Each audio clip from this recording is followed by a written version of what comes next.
Hey, so here is another new belief to break no more. And this new belief is that your past is data, it's not your destiny. So, yes, your past defines ultimately where you are at right now, but where you are at right now is defining your future ultimately. And you can change your present moment according to what happened in the past, right?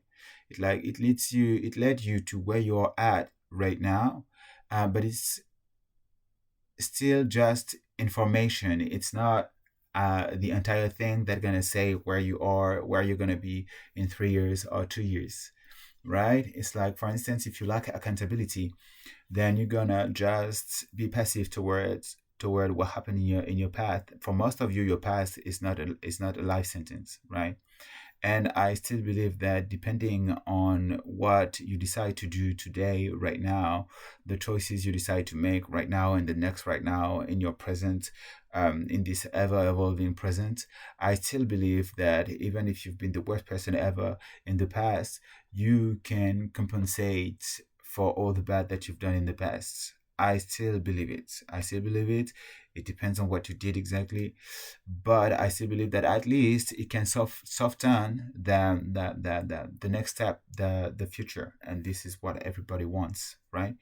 To have a better future than a past. This is a source of improvement and growth. Um, Improvement feels good.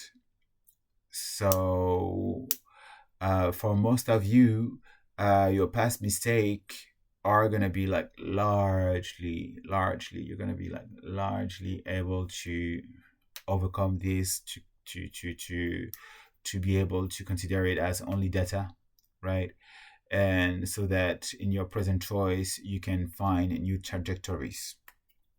It's like even if you've gone about like genocides, it's like why not changing the course of several countries, right? Into developments. Like you need to counterbalance to find peace. This is what it is. Otherwise, goodbye. Um, so your past is not a life sentence. It's simply data. You need to diffuse your emotions there, and yeah, just know that you can always make choices now. And as long you can make choices now, then you can take direction. This is the point.